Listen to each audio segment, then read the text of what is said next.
Hello viewers, you're welcome to Express Politics on TVRC. I'm your host for today. My name is Abiola Michael, and with me in the studio today is Dr. Akitude Somi Vincent. Welcome, sir. Thank you. It's good to have you once again. And today we are looking at the aftermath of the Ondo State governorship election, the future of Nigerian democracy. The Ondo State Governor, Mr. Lucky Ayedatiwa, has been declared the winner of the Saturday's governorship election in the state, and also he won 18 local government areas of the state. So today we want to look at how it happened, how it affects the Nigerian democracy, the future of Nigerian democracy. So doctor, let's talk about the political contenders and the emergence of the winner. Was he an highly deserved win?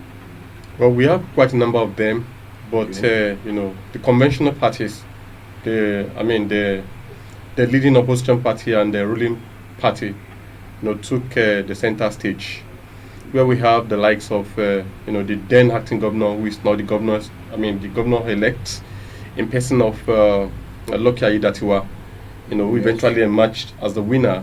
We also have the then deputy governor, also in person of Agbola Ajayi, under the auspices of People's Democratic Party.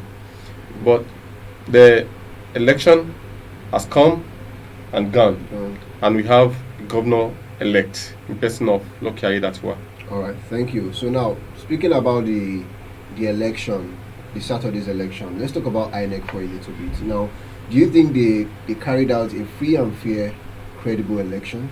Well, if you're to look at it vividly, if we want to, point accusing finger, or to look at to check, to do an assessment of the election, we have to look at it from various quarters, like the deployment of voter electoral materials, the officers, for that election, security operatives, and also the INEC agents, But if, like I said, on basis of assessment, they've done, in that regard, they've done well.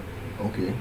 But if we are to look at where they are lacking, oftentimes it is always the preliminary process, like the emergence of the electoral commissioner, the deployment of security operatives. Some believe that as an electoral commissioner, you must not be involved in partisan politics. You must be neutral. Yes. But oftentimes, the leading opposition party they've always come out to give us a different narrative, that most of these electoral commissioners, they are subservient. They are more or less like a servant sent by their master to carry out their willful agenda. So, like I said, some believe that if you need to be transparent about the process, about the emergence of this electoral commissioner. And again, many a times when we talk about INEC, without even looking at the politicians, when we talk about the credibility of INEC, without looking at the credibility, without looking at the honorability of most of these politicians. Most of these politicians, many of them are not honorable. Now I want to ask you rhetorical questions. Those who are those engaging in vote bazaars, the vote binds? Were they the INEC or the politicians? Were the politicians? Okay. So oftentimes, and don't forget this most of the time electoral process is always a scientific process. Okay. Most of the time there are something that are not within the purview of the INEC. Do you think the INEC will go to each of the politicians to beg them not to buy votes, not to engage in vote binds? That makes sense. So the process, we must have a preliminary process where the law will be made clear that anybody caught in this particular way would be forced to dance to the music. How many have been prosecuted over time? How many have been jailed over time for electoral offences? For people who are caught during the electoral how many of them have been charged to court, to dance to the music of all this, so that they will be served as a deterrent to those who might want to, share something. Do something like this. All right, I get you. Thank you, Doctor. But now let's talk about the ballot snatching and the hoodlums using this election, because we still had some cases there. What do you think about it? Well, like I said, we've gone past that level. Now we have the beavers that will show the number of accredited voters, Okay. the number of those who eventually who were able to pass through those who are able to cast their votes eventually. They are all there on the beavers. So either you snatch the ballot box, or they are inconsequential, they are insignificant, because eventually, and it will even amount to nothing. But the point is, some politicians are using it to their advantage. They will go to the stronghold of their opposition, and then they disrupt the election, so that election will be amount to nothing. That's the same case. So they would then guide and guard their own territory, so that election will amount to something for them.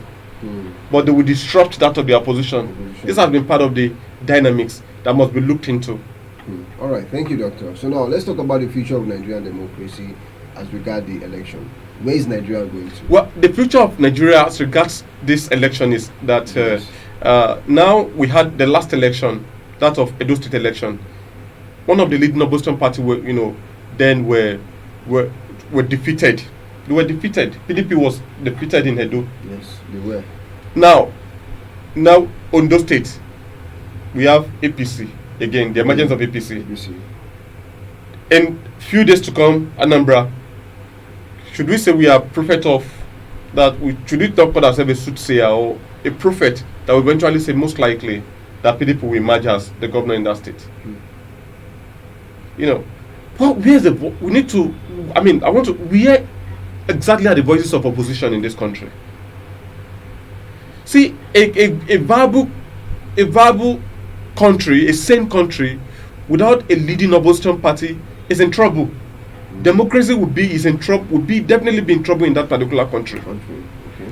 So, like I said, if eventually APC eventually sweep all the states in Nigeria, then forget about democracy.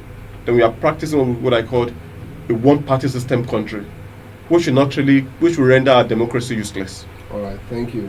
So, and what is now the way forward? Now, the way forward is to allow the will of the people to come to play. Okay, and how long will that take?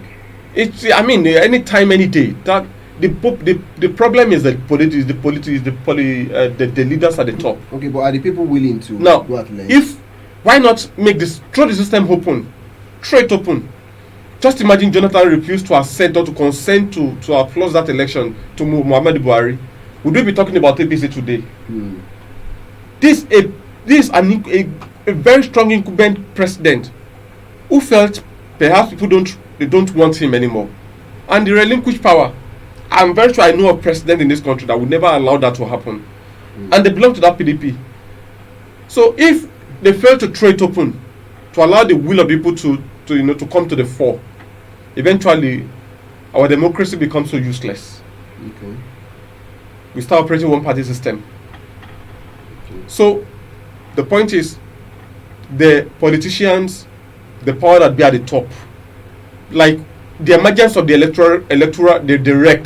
electoral commissioner, it should try it, even the emergence of even the INEC chairman, because it is no longer news that he who pays the piper costs the tune. Yes.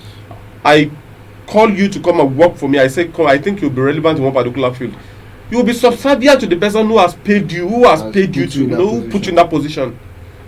So we have to look at our constitution again. The emergence of INEC chairman must not come from the power that, we must have what we call the electoral college.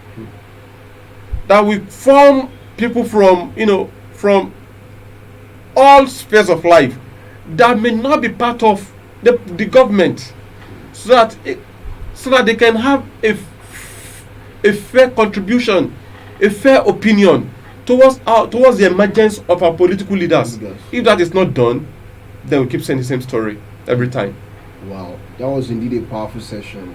And there you have it, viewers, on Express Politics. Doctor has analyzed everything about the governorship election in Ondo State. Let's hope that the future of Nigerian democracy will not be in jeopardy, and the will of the people will actually come to pass one of these days. So there you have it. This is where we'll be doing the cutting on today's Express Politics.